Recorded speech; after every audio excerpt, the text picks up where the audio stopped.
आज हम लोग प्रवाल तथा प्रवाल भित्ति कोरल एंड कोरल रीफ्स की चर्चा करेंगे। प्रवाल, जिसे मूंगा या कोरल भी कहते हैं, एक प्रकार का छोटा समुद्री जीव है जो लाखों करोड़ों की संख्या में एक समूह में रहते हैं। इसके शरीर के बाहरी तंतुओं में एक प्रकार का पादप शैवाल रहता है जिसे जुक्सानथलाई शैवाल कहते हैं।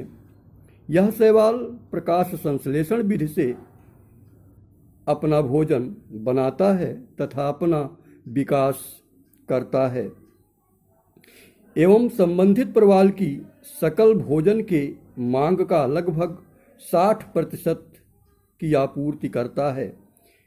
प्रवाल से 40% आहार की आपूर्ति जंतु प्लैंकटन का शिकार करके करते हैं। प्रवाल भित्ति एक प्रकार की कैल्शियम युक्त चट्टान है जो पॉलिप या प्रवाल नामक सूक्ष्म समुद्री जीव के अस्थिपंजर से बनते हैं।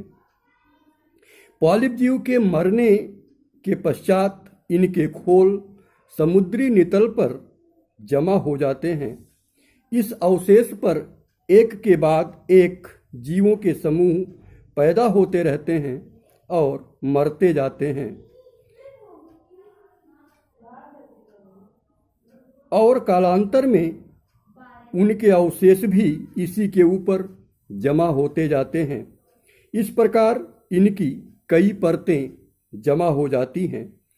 धीरे धीरे ऊपरी दबाव के कारण यह पत्थर की भांति कठोर हो जाती है।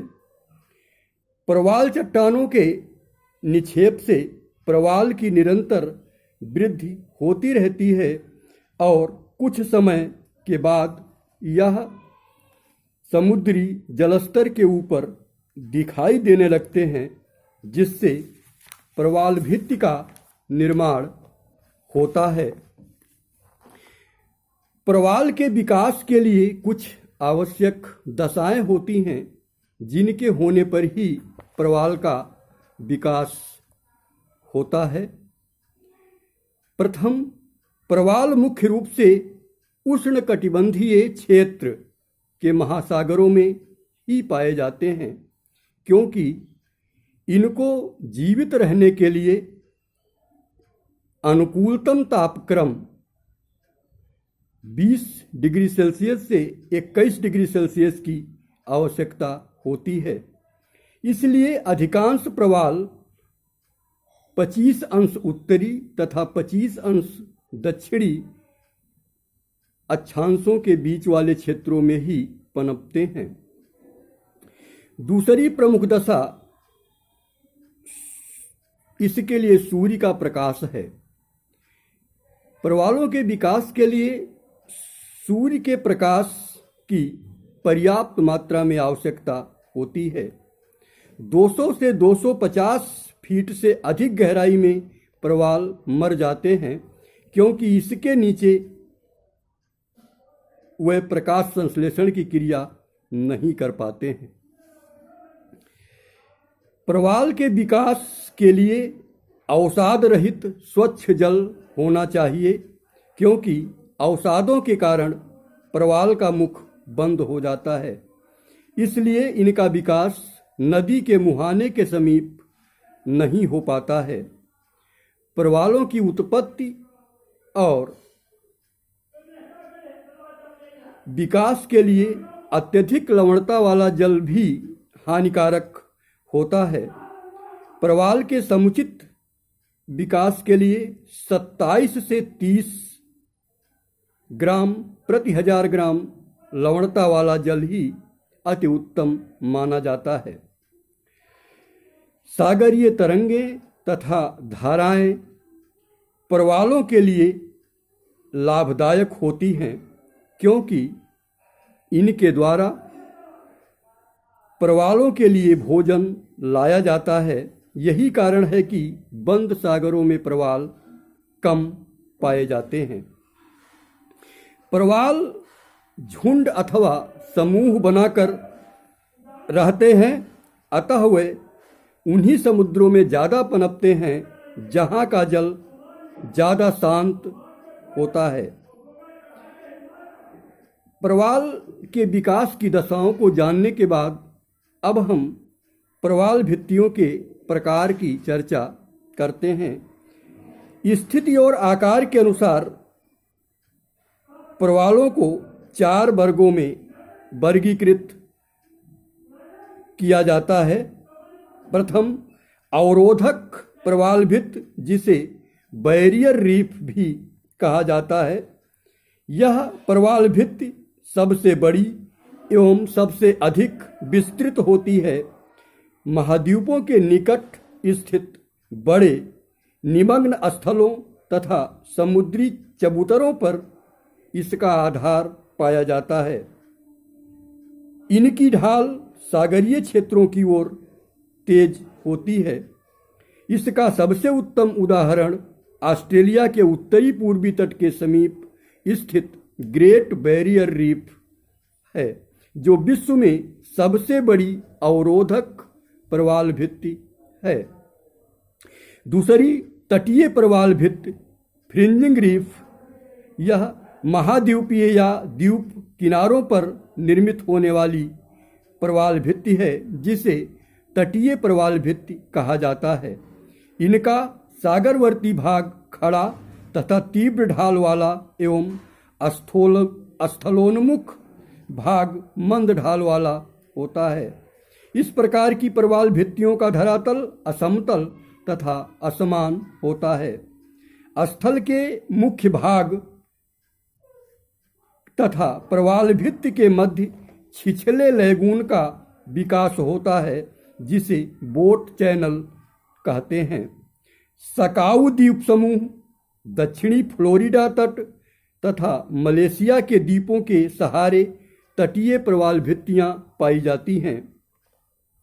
तीसरी, वलयाकार प्रवाल भित्ति या एटॉल्स हैं।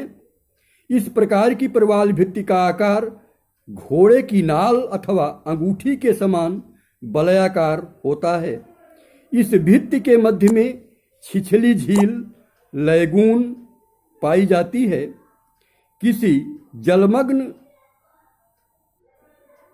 पठार के ऊपर गोलाकार या अंडाकार रूप में अथवा किसी द्वीप के चारों ओर इनका विकास होता है।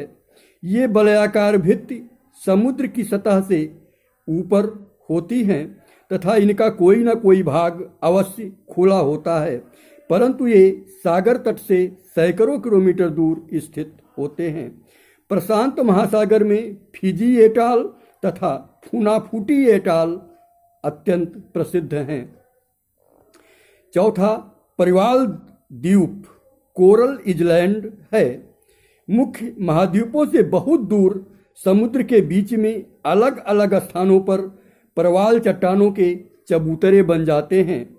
जब कभी ये भूगर्भिक उत्थान के कारण समुद्र तल से ऊपर उठ जाते हैं तो इन्हें प्रवाल द्वीप के नाम से जाना जाता है। द्वीपों की रचना में प्रवालों के अलावा रेत, गोलाश्म व अन्य कैल्शियमीय जीवों के निक्षेपों का भी सहयोग रहता है। ग्रीन द्वीप, लक्षद्वीप, कैप्रिकॉर्न आदि इसके मुख्य उदाहरण हैं। प्रवाल विरंजन, कोरल ब्लीचिंग। प्रवाल विरंजन का सामान्य अर्थ होता है शैवाल का श्वेत रंग का होना। इस प्रक्रिया में प्रवाल समूह और सूक्ष्म शैवाल जुक्सानथलाई के बीच संबंध टूट जाते हैं, जो प्रवालों को उनका अधिकतर रंग प्रदान करते हैं।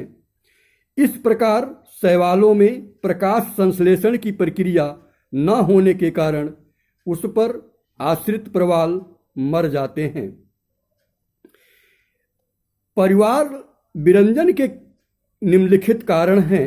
परिवाल विरंजन प्रवालों की एक सामान्यीकृत दबाव की प्रतिक्रिया है और इसका कारण जैविक और अजैविक कारकों की संख्या हो सकती है, जिसमें शामिल हैं जल के तापमान में कमी या वृद्धि होना, सौर विकिरण में वृद्धि होना, स्वच्छ जल की ज़्यादा आपूर्ति, संक्रामक रोगों की अधिकता, लवणता में परिवर्तन, अवसादों की मात्रा में वृद्धि, ग्लोबल वार्मिंग के कारण समुद्र का जलस्तर ऊंचा उठने से प्रवाल विरंजन की प्रक्रिया होती है। यह आपने प्रवाल के बारे में देखा। इससे संबंधित PDF नोट्स आपको प्रोवाइड कर दिए गए हैं। साथ ही हमारे महाविद्यालय ND के PG कॉलेज बभनान गोंडा की वेबसाइट पर आप इसे पा सकते हैं। धन्यवाद।